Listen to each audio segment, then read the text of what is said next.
ओम शांति। आज 14 नवंबर 2025। आज के ईश्वर महावाक्यों में हमारे परम पिता परमात्मा शिव कहते हैं, मीठे बच्चे, ऊंचते ऊंच पद पाना है तो याद की यात्रा में मस्त रहो। ऊंचते ऊंच पद पाना है तो याद की यात्रा में मस्त रहो। यही है रूहानी फांसी, बुद्धि अपने घर में लटके रहे। प्रश्न: जिनकी बुद्धि में ज्ञान की धारणा नहीं होती है, उनकी निशानी क्या होगी? उत्तर: वह छोटी छोटी बातों में रंज होते रहेंगे। जिसकी बुद्धि में जितना ज्ञान धारण होगा, उतनी उसे खुशी रहेगी। बुद्धि में अगर ये ज्ञान रहे कि अभी दुनिया को नीचे जाना ही है, इसमें नुकसान ही होना है, तो कभी नाराज अर्थात रंज नहीं होंगे, सदा खुशी में रहेंगे। ओम शांति।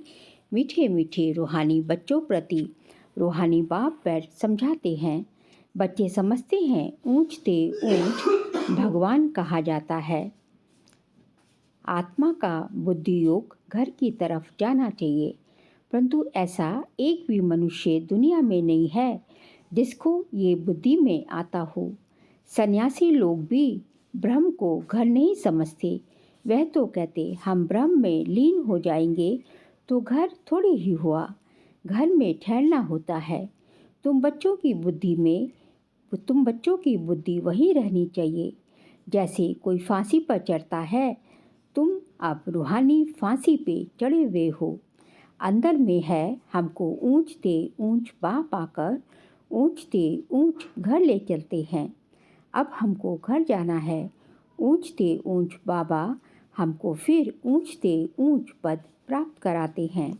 रावण राज्य में सब नीच हैं, वह ऊंच यह नीच। उन्हों को ऊंच का पता ही नहीं है, ऊंच वालों को भी नीच का पता नहीं रहता। अभी तुम समझते हो ऊंचते ऊंच एक भगवान को ही कहा जाता है। बुद्धि ऊपर में चली जाती है, वह है ही परम धाम में रहने वाला। ये कोई भी नहीं समझते हैं। हम आत्माएं भी वहाँ की रहने वाली हैं। यहाँ आते हैं सिर्फ पाठ बजाने। ये कोई के ख्याल में नहीं रहता, अपने ही धंधे दोरी में लगे रहते हैं। अब बाप समझाते हैं ऊंचते ऊंच तब बनेंगे जब याद की यात्रा में मस्त रहेंगे। याद से ही ऊंच पद पाना है। नॉलेज जो तुमको सिखलाई जाती है वह भूलने की नहीं है। छोटे बच्चे भी वर्णन करेंगे, बाकी योग की बात को बच्चे नहीं समझेंगे। बहुत बच्चे हैं जो याद की यात्रा पूरी रीति समझते नहीं हैं। हम कितना ऊंचते ऊंच जाते हैं। मूल वतन, सूक्ष्म वतन, स्थूल वतन, 5 तत्व यहाँ हैं। सूक्ष्म वतन मूल वतन में ये नहीं होते। ये नॉलेज बाप ही देते हैं, इसलिए उनको ज्ञान का सागर कहा जाता है। मनुष्य समझते हैं बहुत शास्त्र आदि पढ़ना ही ज्ञान है।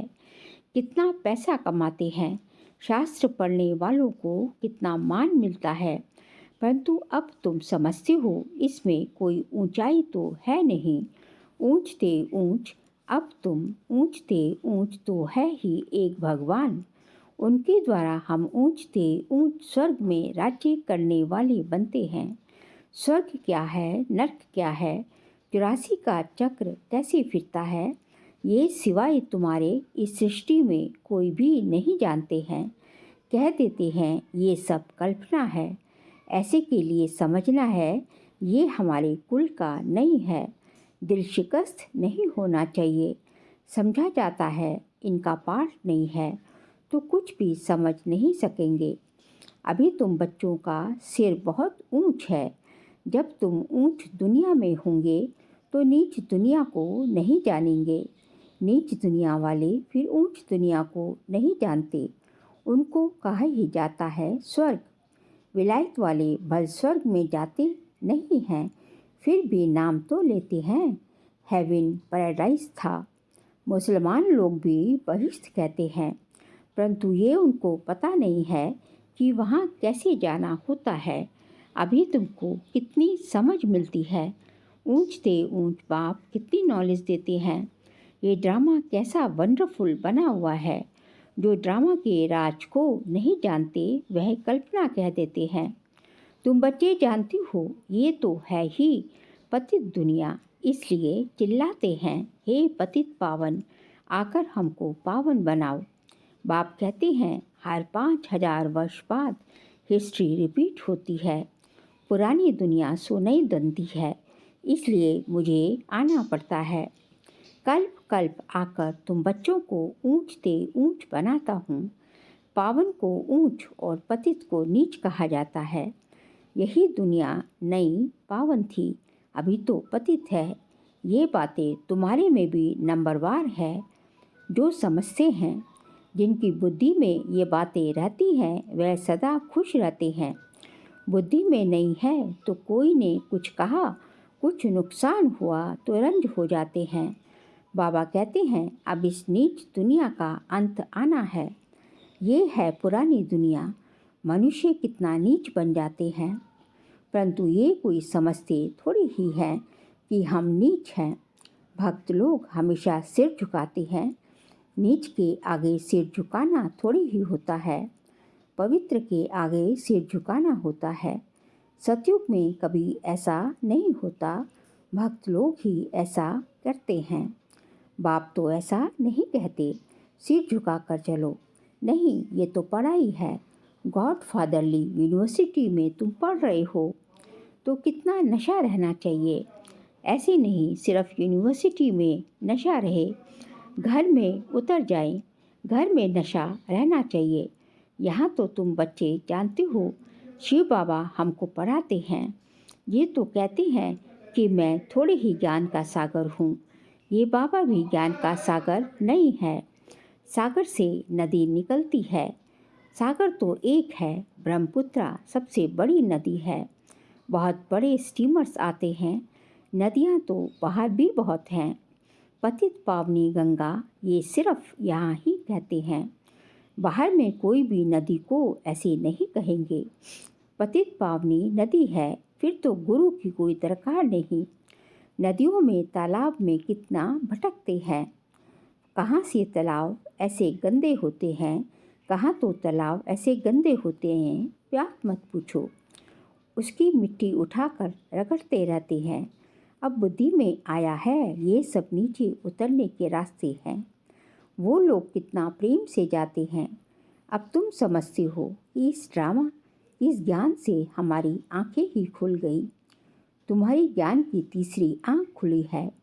आत्मा को तीसरा नेत्र मिलता है, इसलिए त्रिकालदर्शी कहते हैं। तीनों कालों का ज्ञान आत्मा में आता है। आत्मा तो बिंदी है, उसमें नेत्र कैसे होगा। ये सब समझने की बातें हैं। ज्ञान के तीसरे नेत्र से तुम त्रिकालदर्शी त्रिलोकीनाथ बनते हो। नास्तिक से आस्तिक बन जाते हो। आगे तुम रचयिता और रचना के आदि मध्य अंत को नहीं जानते थे। अभी बाप द्वारा रचना के आदि मध्य अंत को जानने से तुमको वर्षा मिल रहा है। ये नॉलेज है ना। हिस्ट्री ज्योग्राफी भी है, हिसाब किताब है ना। अच्छा, तीखा बच्चा हो तो हिसाब करे हम कितने जन्म लेते हैं, इस हिसाब से और धर्म वालों के कितने जन्म होते हैं। परंतु बाप कहते हैं, इन सब बातों में ज़्यादा माथा मारने की दरकार नहीं है, टाइम वेस्ट हो जाएगा। यहाँ तो सब भूलना है, ये सुनाने की दरकार नहीं। तुम तो रचता बाप की पहचान देते हो, जिसको कोई जानते नहीं। शिव बाबा भारत में ही आते हैं, जरूर कुछ करके जाते हैं, तब तो जयंती मनाते हैं ना। गांधी जी अथवा कोई साधु आदि होकर गए हैं, उन्हों के स्टैम्प्स बनाते रहते हैं, फैमिली प्लानिंग के स्टैम्प बनाते हैं। अभी तुमको तो नशा है। हम तो पांडव गवर्नमेंट है, ऑलमाइटी बाबा की गवर्नमेंट है। तुम्हारा ये कोट ऑफ आर्म्स है और कोई इस कोट ऑफ आर्म्स को जानते ही नहीं। समझते हो कि विनाश काले प्रीत बुद्धि हमारी ही है। बाप को हम बहुत याद करते हैं। बाप को याद करते करते प्रेम में आंसू आ जाते हैं। बाबा, आप हमें आधा कल्प के लिए सब दुखों से दूर कर देते हो और कोई गुरु व मित्र संबंधी आदि किसको भी याद करने की दरकार नहीं। एक बाप को ही याद करो। सवेरे का टाइम बहुत अच्छा है। बाबा आपकी तो बड़ी कमाल है। हर 5000 वर्ष बाद हमें आप जगाते हैं। सभी मनुष्य मात्र कुंभकर्ण की आसुरी नींद में सोए हुए हैं, अर्थात अज्ञान अंधेरे में है। अभी तुम समझते हो भारत का प्राचीन योग तो ये है। बाकी जो भी इतने हठ योग आदि सिखलाते हैं वह सभी हैं एक्सरसाइज, शरीर को तंदुरुस्त बनाने के लिए। अभी तुम्हारी बुद्धि में सारा ज्ञान है तो खुशी रहती है। यहाँ आते हो, समझते हो, बाबा रिफ़्रेश करते हैं। कोई तो यहाँ रिफ़्रेश हो बाहर निकलते हैं, वह नशा ही बाहर जाकर खलास हो जाता है। नंबरवार तो है ना, बाबा समझाते हैं। ये है ही पतित दुनिया। बुलाते भी हैं, हे पतित पावन आओ, परंतु अपने को पतित समझते थोड़ी ही हैं, इसलिए पाप धोने जाते हैं। लेकिन शरीर को थोड़ी ही पाप लगता है।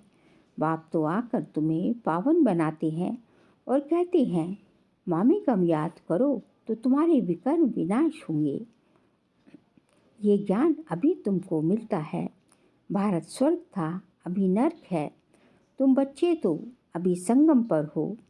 कोई विकार में गिरते हैं तो फेल होते हैं, जैसे नर्क में जाकर गिर पड़ते हैं, 5 मंजिल से गिर पड़ते हैं, फिर 100 गुना सज़ा खानी पड़ती है। तो बाप समझाते हैं कि भारत कितना ऊंच था, अब कितना नीच है। अब तुम कितना समझदार बनते हो। मनुष्य तो कितने बेसमझ हैं। बाबा तुमको यहाँ कितना नशा चढ़ाते हैं, फिर बाहर निकलने से नशा कम हो जाता है, खुशी उड़ जाती है। स्टूडेंट कोई बड़ा इम्तहान पास करते हैं तो कभी नशा कम होता है क्या? पढ़कर पास होते हैं, फिर क्या क्या बन जाते हैं। अभी देखो दुनिया का क्या हाल है। तुमको ऊंच से ऊंच बाप आकर पढ़ाते हैं, सो भी है निराकार। तुम आत्माएं भी निराकार हो, यहाँ पाठ बजाने आई हो। ये ड्रामा का राज बाप ही आकर समझाते हैं। इस सृष्टि चक्र को ड्रामा भी कहा जाता है। उस नाटक में तो कोई बीमार पड़ते हैं तो निकल जाते हैं। ये है बेहद का नाटक। यथार्थ रीति तुम बच्चों की बुद्धि में है। तुम जानते हो हम यहाँ पाठ बजाने के लिए आते हैं। हम बेहद के एक्टर्स हैं, यहाँ शरीर लेकर पाठ बजाते हैं। बाबा आया हुआ है। ये सब बुद्धि में होना चाहिए। बेहद का ड्रामा कितना बुद्धि में रहना चाहिए। बेहद विश्व की बादशाही मिलती है तो उसके लिए पुरुषार्थ भी ऐसा अच्छा करना चाहिए। गृहस्थ व्यवहार में भी भल रहो, परंतु पवित्र बनो। विलायत में ऐसे बहुत हैं, जब बूढ़े होते हैं तो फिर कंपेनियनशिप के लिए शादी करते हैं, संभालने के लिए फिर विल करते हैं।